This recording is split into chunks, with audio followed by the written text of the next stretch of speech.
How's the week going, Retro people? My name is Brad, this is Retro Style Spotlight, and this is your news, notes, history, and retro games to play for the week of February 7th, 2017.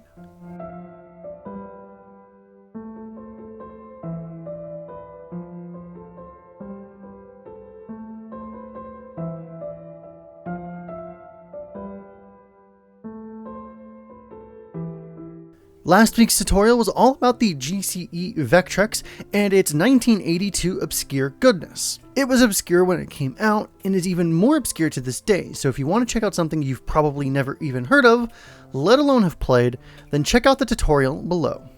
As a quick first story, if you love The Secret of Mana and Seiken Densetsu music, then the composer Hiroki Kikuta has released a prog rock and jazz fusion album that are pretty amazing. The links to his bandcamp are below, and you should check them out if you are interested in that type of music. DRM for the DOS years of gaming generally consisted of code wheels and searching through instruction booklets. But what if you own one of these games but have lost the DRM? What if you just grabbed one of these games for your Launchbox install and are having trouble trying to play this game? GOG does, when it's able, provide the materials for these games that require them, but that still doesn't solve the issue for when you own a game already and have lost that material, or purchased it and it didn't come with that material.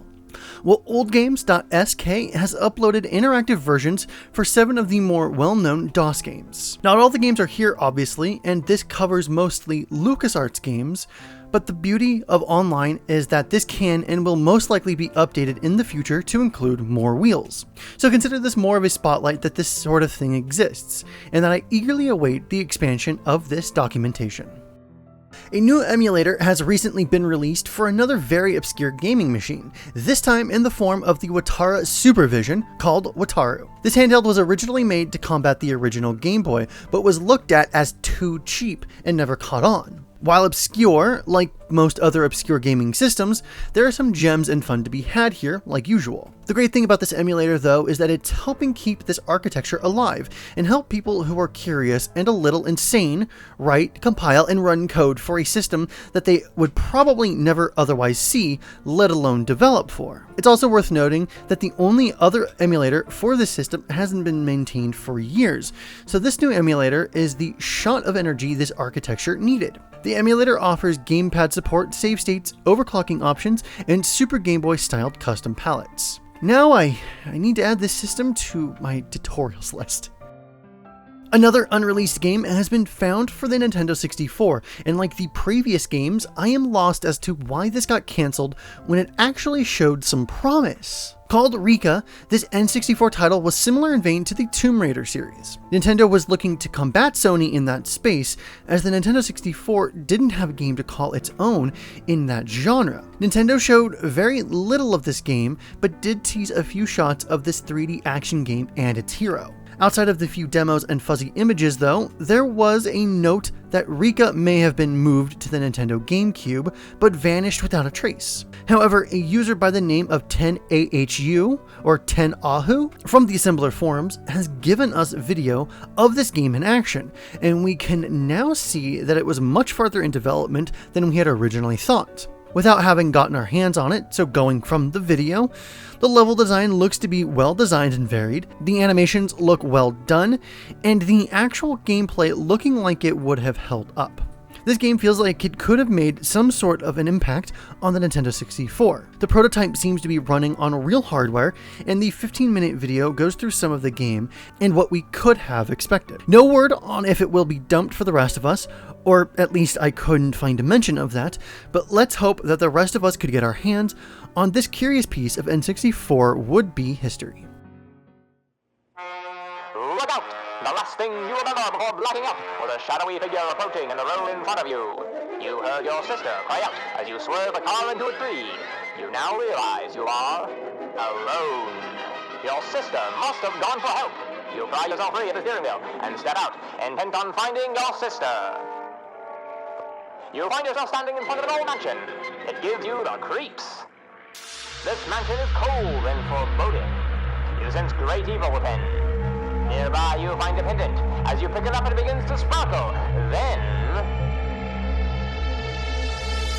the door of the mansion opens and dares you to enter.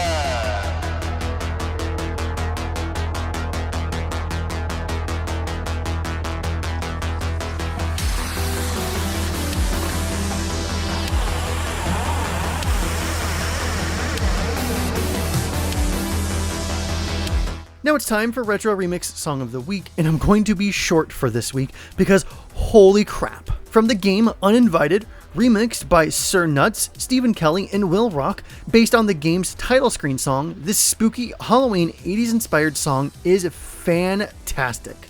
Links below like usual.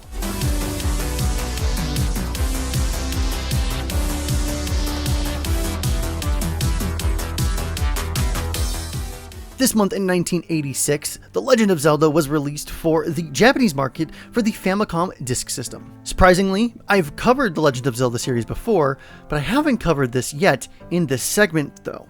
Why? How? I don't know. The Legend of Zelda, subtitled The Hyrule Fantasy in its original Japanese release, is an action-adventure video game developed and published by Nintendo and designed by Shigeru Miyamoto and Takashi Tezuka. Set in the fantasy land of Hyrule, the plot centers on a boy named Link, the playable protagonist who aims to collect the 8 fragments of the Triforce of Wisdom in order to rescue Princess Zelda from the antagonist Ganon. During the course of the game, the player sees Link from a top-down perspective and must navigate him through the overworld and several dungeons, defeating enemies and finding secrets along the way. Being the first game in the Legend of Zelda series, it was originally released in Japan as a launch title for the Family Computer Disk System peripheral in 1986. More than a year later, North America and Europe received releases on the Nintendo Entertainment System in cartridge format, making the game the first home console title to include an internal battery for saving data. This version was released in Japan in 1994 under the title The Hyrule Fantasy: The Legend of Zelda 1. The game was ported to the GameCube and Game Boy Advance and is available in emulated form via the Virtual Console on the Wii, Nintendo 3DS, and Wii U. The Legend of Zelda was a bestseller for Nintendo, selling over 6.5 million copies. It is often featured in lists of games considered to be the greatest or most influential and is regarded as a spiritual forerunner of the role-playing video game genre. A solitary sequel, Zelda 2: The Adventure of Link, was first released in Japan less than a year after its predecessor's debut. The game spawned several prequels and a number of spin-offs, establishing a series that has become one of Nintendo's most popular, including my own. If you are a patron that pledged to be a part of our Patreon campaign and are watching this early, then thank you very much. For those of you who pledged at the producer level role, your names are now on screen. If you are interested in seeing your name as a part of a retro style spotlight, the tutorials, and have it be inside of the Launchbox app, then head on over to our Patreon link in the description below. At just $2 a month, you can see content like RSS early, and at the higher tiers, you start to unlock things like exclusive Discord server access, producer credits, and a personal hangout with the Launchbox team. Any dollar amount anyone pledges to our campaign is helping us create a better product, and we could not thank you enough.